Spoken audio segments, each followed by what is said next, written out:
This was always unwise. I think it was always going to end in tears. But let me tell you, Meghan Markle's decision to host a special bonus episode of her flop podcast, Confessions of a Female Founder, is going to come back to haunt her. It's going to come back to haunt her well and truly. Because Tina Knowles, known as the matriarch, the not altogether sweet mother of Beyonce Knowles, has just managed to roast the fake Duchess on her own show. And it's mortifying. She tears into As Ever and the failed business plan and the sold out scam jam within 45 minutes. She tears into the fact that Meghan Markle does not have communication with her own family. And listening to the fake Duchess simp her way through this interview, trying to get Tina Knowles on side desperately. Oh my goodness. It is cringe. It is car crash. And don't worry, I've listened to it so you don't have to. There are no highlights. There are all lowlights to come.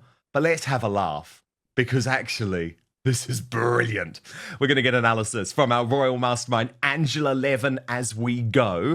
But let's kick off now with Meghan's introduction to Tina Knowles. By the way, hardly an A-list guest, right? Like Beyonce's mum. That was a big guest. And Meghan wants to make the point that Tina Knowles at 70 is just very, very, very old.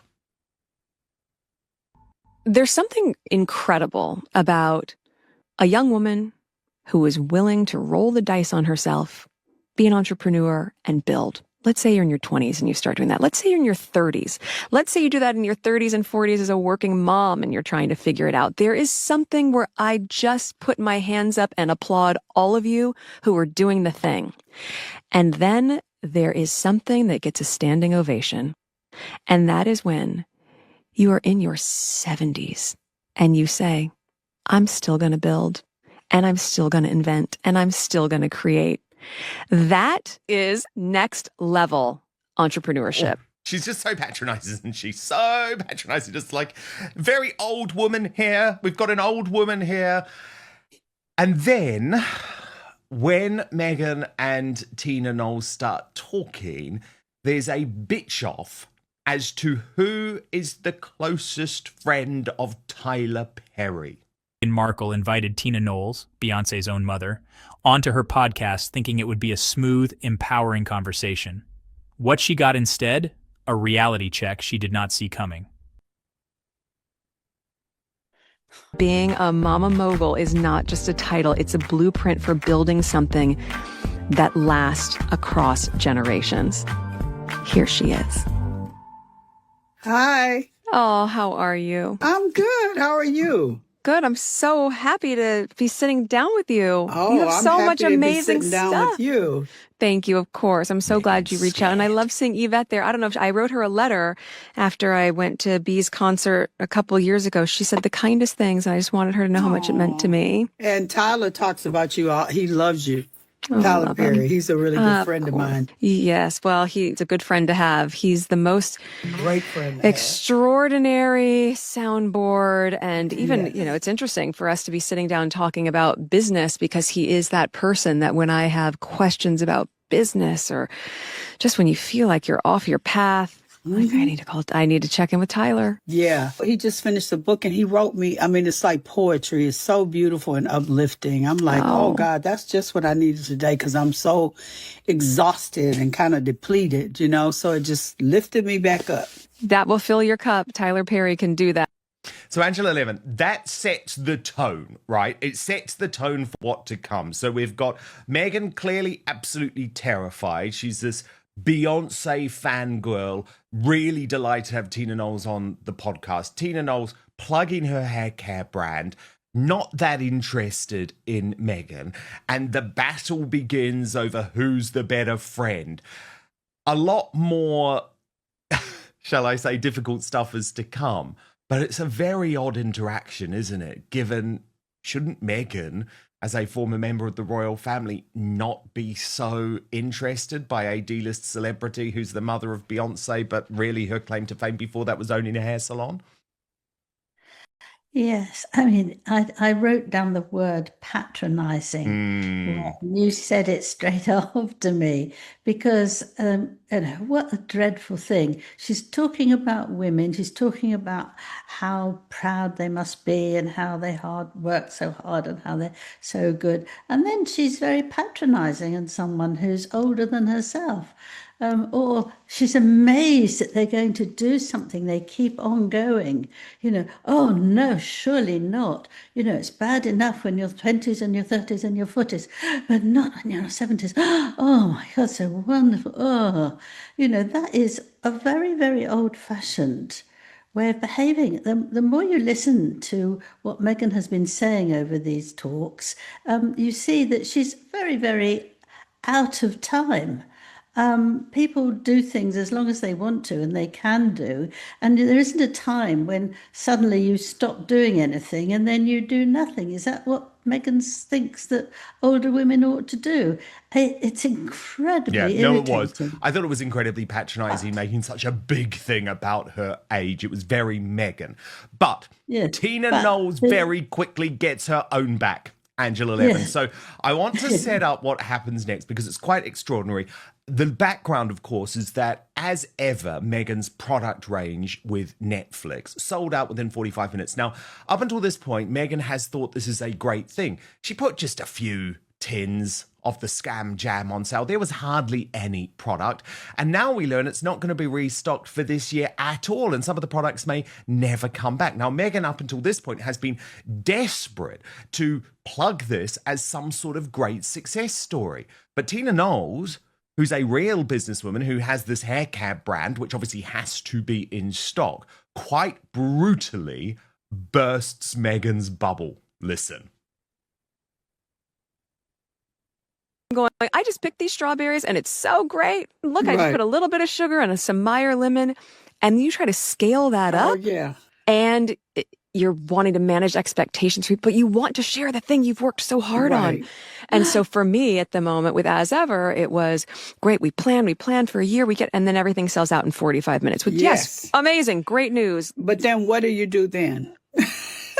Then what do you do? Yes, And then you Tina! say, okay, we planned as best as we could. Yes. Are we going to replenish and sell out again in an hour? Or is that annoying as a customer? Yeah. I'm looking at It it is. saying, Yeah, it is. just pause. Yeah. That happened. Let's wait until we are Ready to completely go. stable and we have everything we need. I go through the same thing. Right? Where you're trying to just balance inventory, cost, Yes. at least our things are shelf stable. Yes. And that's another thing. Ours, they have a shelf life of like 3 years. So your time is ticking. And I know exactly everything you're saying is it's just a part of business that people don't see. It's a part, they see all the flashy stuff Yeah. and they see the product, but that end game, I think you're right. Those behind the scenes moments, how many tears I've shed. Well, you should be shedding tears, Meghan, because the launch of the business has been a complete disaster. Honestly, I was punching in the air when I heard Tina Knowles say, yes, it is annoying. What are you going to do next? You're out of stock in 45 minutes. This isn't a good thing. And this had clearly really got to Meghan, of course, because her whole narrative has been blown up in smoke. And so she tries once more to hammer home the point of something that she describes as the scarcity mentality. But Tina Knowles, once more, is just not having it.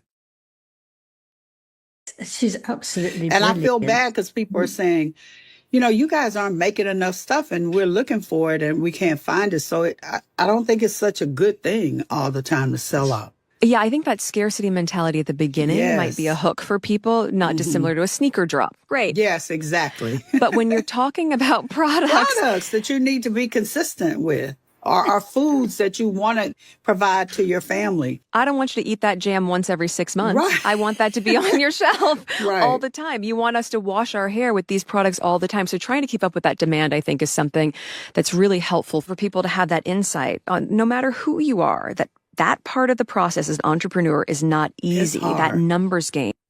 So basically, Angela Levin, what we see is Tina Knowles effectively saying, your strategy is whack, you've got no product, you were not ready, and I am here for it. I think it is amazing.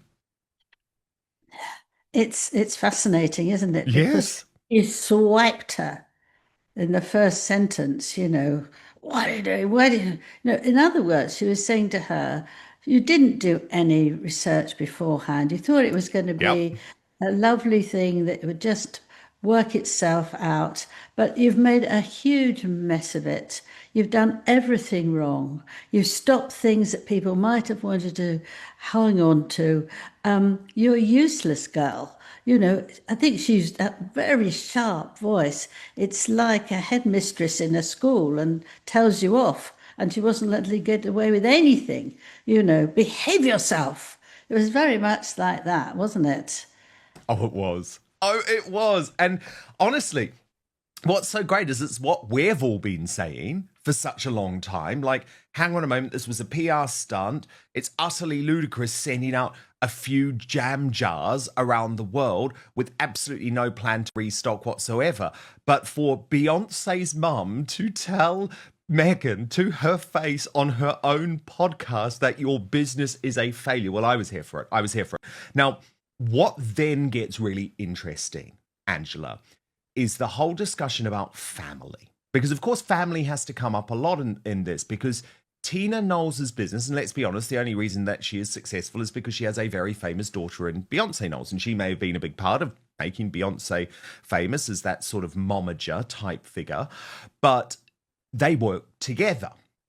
And what's very interesting in this next portion is that already, how old is Lily? Right? Like 3 years old, so young, but she's already talking about wanting to go into business with her daughter, which I think is, number one, quite weird. But you'll see this moment where there's a realization for Meghan that she is wasting time from being with her family members or Prince Harry's family members because of pathetic feuds. Listen. Today, we break down the exchange that left Meghan visibly shaken and the internet in full meltdown mode. How it all started. The episode started innocent enough. Meghan opened with a polished intro about strong women, media stereotypes, and finding your voice. Tina Knowles entered the chat all smiles, grace, and composure. But when Meghan tried steering the conversation toward how she has been misunderstood, Tina pushed back, politely but firmly. She dropped a line that instantly shifted the energy. There's a difference between telling your story and curating a narrative. What fascinates me too about Sacred is that you're working directly with your daughter. You're working directly with Beyonce on this, and you've worked with the girls for years, but this is a different type of endeavor. Mm-hmm. Just curious. I mean, I wonder if one day I'll be in business with Lily and we'll be building something. Yeah, that's the best. What do you have? What advice do you have for people really digging into business together in that way, especially as mother and daughter? There are difficulties sometimes because when you're dealing with your child or they're dealing with their mother, you have disagreements. Yep, and you have to. I'm the one to always cave. Like, I've been like that since I was young. If my kids are mad at me, I can't take it. So I will cave. I'll apologize. Not that they ran over me because they were really good kids, but like, even as adults, if we have a disagreement or whatever, I'm the one to call because I don't want to waste that time. And I don't ever want to not be close to my kids. Yes. It's just my priority. And it would be wasted time. It would be wasted time. And you can just see there in that moment, Angela, it would be wasted time. Now, what has Meghan done? Wasted time, lost with her own father, completely destroyed Prince Harry's relationship. Now, I think maybe in that moment, she didn't have that immediate realization of what she was saying, but you'll see that she comes to it again later in the podcast. And what I think is so devastating for Meghan Markle in a podcast when she's talking to people who have these functional family relationships is it just exposes how bad faith she has acted in terms of her own blood relatives. Mm. Yes, it's a real knock on the head, isn't it? Here you have a very strong very fierce in ways, but she knows that her family is first. That was very interesting, that she would even say, "I'm sorry." I'd be the one to say, "I'm sorry," if she found that her children were upset with her, which is actually a very interesting thing in contrast to how she is professionally. But with Meghan, it's the other way around. If you do something that she doesn't like, you're out altogether. You're finished. But she realizes that actually having a family is very important, and that it's very, that she wants to be the ones that they still love. Whereas Meghan always wants to win. It's a case of winning. And she wants to win because of her father or anybody else in her family, apart from her mother. But remember that she didn't mention her mother on Mother's Day. So I've been thinking whether, she's not speaking to her at the moment. Well, But there's also an interesting for Harry's sake. There is an interesting part, by the way, just when you're mentioning Doria, because I didn't clip this up because there is so much to get to, but she admits that Doria went to the Beyonce concert without telling her. Meghan admits that. So I think at the moment, Doria is definitely trying to just get away from the madness. I certainly think that. The next little moment that I want to play you, Angela, is actually the most interesting for me for a few different reasons. And it's a clip that's got a lot of different facets to it. So let me just set it up, because firstly, they're talking about faith. And Tina Knowles is a highly religious woman. Her mum was very Catholic.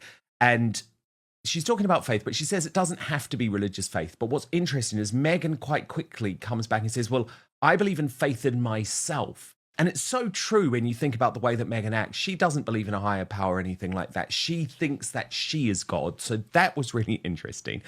But then Tina Knowles talks about a quote, which is in her book. And remembering her book has been released. It's #1 on the bestseller list. And Meghan has to acknowledge that she hasn't even bothered to read her book before interviewing her for the podcast, which is like the ultimate sign of disrespect. She has done no research for this. So that's the second facet.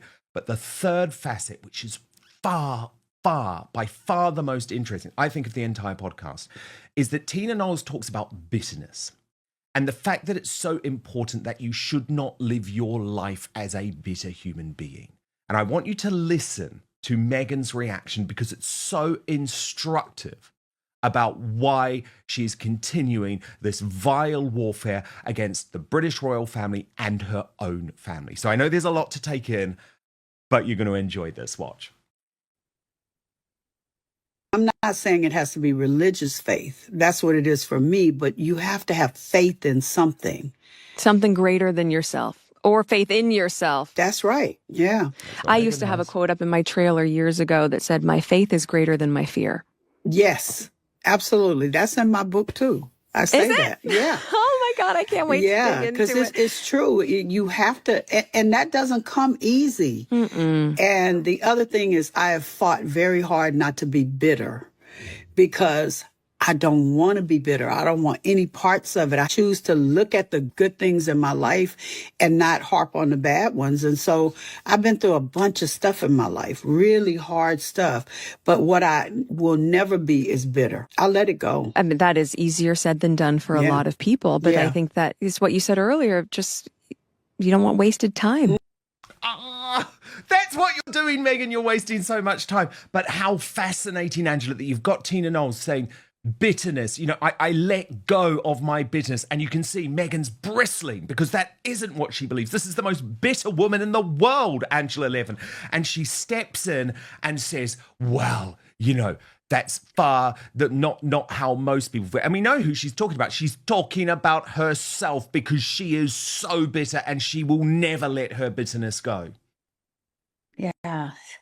It's an amazing podcast. Isn't it? I mean, absolutely extraordinary. Tina Knowles owned her.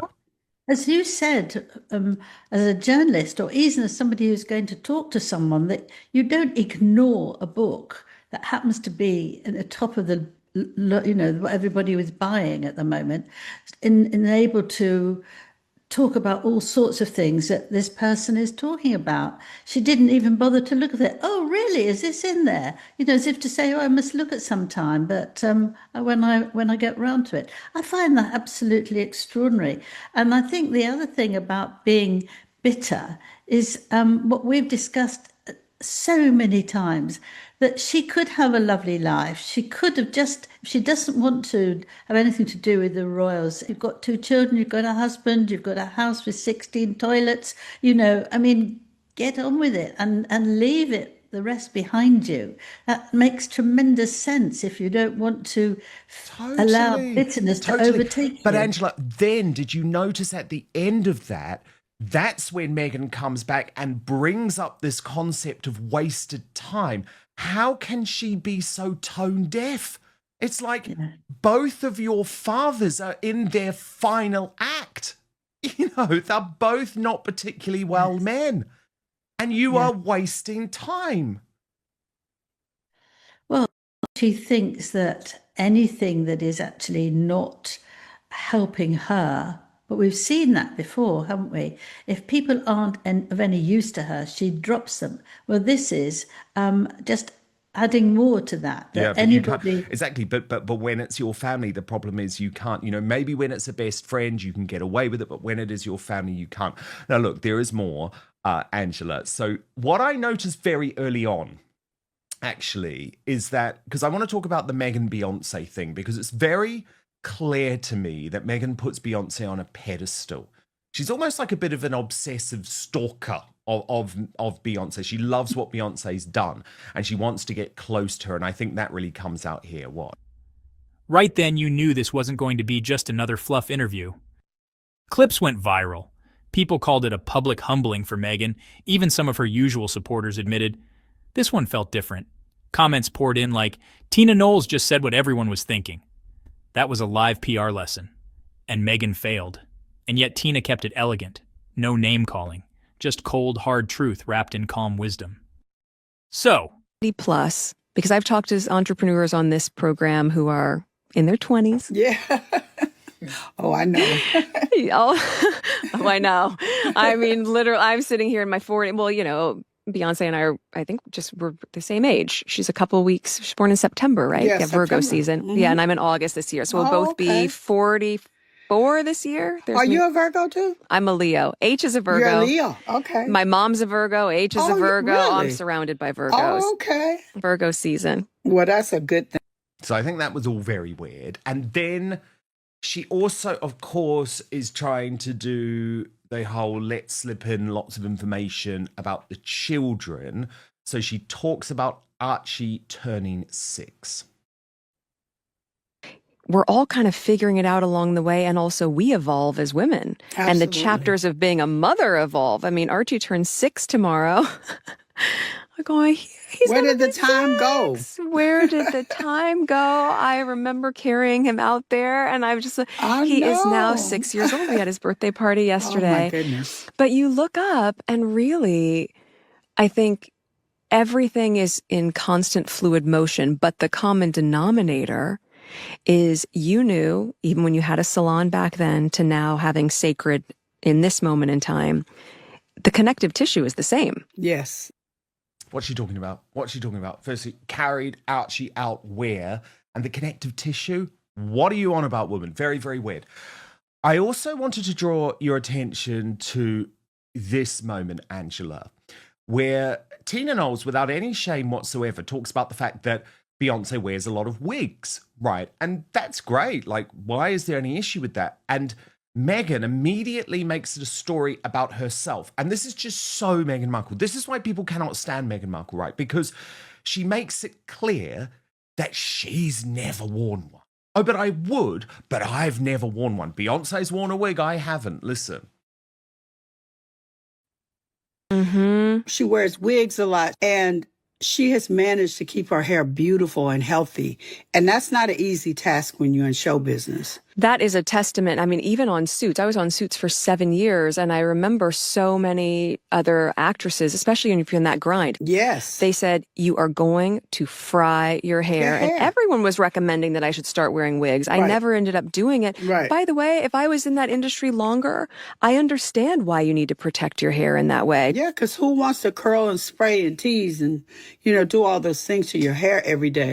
Do you see what I mean, Angela? It's so obvious. It's so obvious, despite what she tries to do, that actually she's looking down on women who wear wigs. Yes, that's right. It does look like that. That she goes above that. She's more important to wear them, and she has this amazing hair. But I thought she had very, very curly hair. So she must have to work on that enormously hard if she's not wearing any sort of wig. Yeah, well, she does in another part of the podcast talk about the fact that when she was a teenager, she did actually, this is Meghan, did actually go to the salon for like 4 hours at a time. So it was interesting. But I just thought the wig thing was interesting because it was like she wanted to use that moment rather than talking about Beyonce's wigs, rather than talking about why Beyonce might wear wigs, why it's really helped protect her hair. Meghan used that moment, Angela, to tell the world, to insist to the world, I don't wear wigs, because everything is just about her hitting back. There is another moment that is really cringe, so cringe, when Tina Knowles has a little bit of a cough, and Meghan again has to make it all about proving that she is the nicest, the kindest, the most generous woman in the world. Angela, listen. Exactly. My allergies are. Oh, no. Do you eat local honey? That can help. I used to, and it really does work. I have to get back to that. That's you a have good to get back suggestion. on that, because the other day, one of Archie's little friends at school, this little girl has such bad allergies. And I said, hold on a minute. We have bees. Let me give you a jar of our honey. Oh, you Just have a guys have spoon- bees too? We sure do. Beyonce has bees too. She does? Yeah, she has a beehive. Oh my gosh, I didn't. Well, I know Yeah. she has a beehive. I didn't know she had bees. No, real bees. The real ones, yeah. I mean, we have three, like a little apiary down there, and 3 of them. And Archie has his little beekeeper suit. Oh, that with is the whole so hat on and cool. the gloves. It's great. But I will say, for allergies, helpful, because the local, if it's local honey, Yes. get all the pollen, all the same things in your system, and then it desensitizes allergies. But I'm sorry. Oh, well, thank you. That's no fun. Of course. I'm sorry. No. Don't be silly. Don't be silly. And I mean, she clearly made Tina Knowles feel, Angela, as if she had to apologise, number one. Secondly, yet again, this is like Meghan teaching us all how to suck eggs, isn't it? It's like, Yes. we've all heard that advice, love. Yeah, I mean, it's just but also it shows us yet again and again, which we've really learnt on these podcasts, that if she is the person she's talking to says something that is quite difficult, or they're worried about, she immediately takes it to herself. They don't have a chance. I to gave get a little more one than of a Archie's sentence friends or two. some honey. I gave Archie's friends some honey because I make my own honey, but I'm so generous with it, Angela. And Archie has friends. We know what she's doing, but it doesn't work. And what was so obvious is it just made Tina Knowles feel very uncomfortable in that moment. And Tina Knowles isn't usually a person who does feel uncomfortable. Now, then, Angela, of course, because this was obviously recorded, by the way, before Beyonce went to the concert, where Harry was wearing the hat and all of that. It was beforehand. And there was a lot of consternation in Meghan's circle, because the big night to go to was the first night, because that's where Tina Knowles hosted Oprah Winfrey and Tyler Perry and Gayle King. And there is some really fascinating interchange between the two of them over this, because it's quite clear that Meghan wanted to go to that first night but wasn't able to arrange it. Listen. So you're busy, you're on the tour. I'm sure I'm going to see you on one of the dates. We've all been trying to rally to figure out which show to come to. My mom just went last week. She did? She did. I didn't even know. She was like, "Oh, I just went." She goes, "Ooh, she's so good." I was like, "You went? You didn't tell me." I wish I would have talked to her, got to say hi. I know. She was lovely. But, yeah. How's the tour been going? Good? It's with going everything good. else. I was there. She had one last night, and it's just getting better and better. Because, when you go to the first, it's like first couple, Getting your sea legs back. Yeah, you get your sea legs back. Because nobody else knows, but we know, I sort of think, gosh, maybe I'm starting to like Doria. Because she's like, no. I'm not going with my daughter who's just going to cause carnage. I'm just going to go on my own like a normal human being. So that was the first moment. Then, of course, it's quite awkward because Meghan wasn't invited to that first night, but Tina Knowles let slip about how great it was hanging out with Oprah and Gail and Tyler. Exactly. Last night was on fire. Oh my gosh, I can't wait. Yeah, y'all got to come. I know, I can't wait. Tyler came the very first night. He and Oprah and Gail, and we had so much fun. Yeah. Oh, I bet. I can't imagine how you can juggle all of it, but my goodness, did your girls adopt your work ethic? That's a good thing. There's something to be said. Angela, you could actually hear the tone of her voice change, couldn't you? When Tina says, "Oh, it was great. Tyler and Oprah and Gail were there." And you weren't. That's the undertone. And Meghan's tone of her voice says, "Oh, I bet." But she's seething. She's so clearly seething. You can hear that she was absolutely furious. And saying that she doesn't know how they manage was actually also about them being a bit older. And they shouldn't be able to take anything that would be long and good. They wouldn't have the power to do that. Not good for them. They make themselves ill because they're so old. You can hear that. That's instant hitting back for saying, if I haven't gone and they didn't invite me, then you shouldn't have come because you're too old and it won't do you any good. There's no joy that they had a lovely time. There's actually nastiness there underneath, and it was quite clear in the tone of her voice. She obviously couldn't help that. No, indeed, she couldn't. And finally, Angela, of course, we get Meghan making it clear that everything is just totally fine with H. It's so fine with H, Angela. It's so fine with H that actually we're going on a date night tonight. Balance, yeah. Yes, and I think that's going to be one of the hardest lessons. Look, even for me, I hear you saying that, and I'm integrating that, going, yeah, just take a minute to breathe, enjoy it, go have a date night. We have a date night tonight. That's right. Oh, good. Exactly. Life's perfect, Angela. Oh, dear. I mean, you feel quite sick, don't you? I mean, the balance she's talking about, she's very unbalanced, isn't she, in terms of what she should be doing, who she should be with, because she's frantically worried about everything. She's frantically worried about doing the best jam in the whole world or the whole country. She just can't actually find out what she wants and then do it. I mean, you see that even with these food things, As Ever, Loving, and all the titles she's got are ridiculous, really, because she should have one title and do that and then leave it and do another thing. But she's got to do everything because she's so frightened she's not going to be the best woman in the whole world. But it doesn't work. I think she can't. She's a very strange, difficult woman, and she sort of shakes with anger if she's not being at the top of the line, and she can't because it's a ridiculous thing to try to do. So she sort of knocks other people off, but it still doesn't work. But that thing, oh, I'm going out with Harry. Well, it's not a big deal to go out with your husband for a date, is it? I mean, what's strange in that? Indeed, Angela, but it's all about just trying to convince us all the time that everything is fine, and we know it's not. Did Tina Knowles just dismantle Meghan's media narrative on her own show? Or was this just a case of two powerful women clashing? Let me know in the comments. Like the video, hit subscribe, and I'll see you next time with more jaw-dropping moments from the world of fame, power, and the truth in between.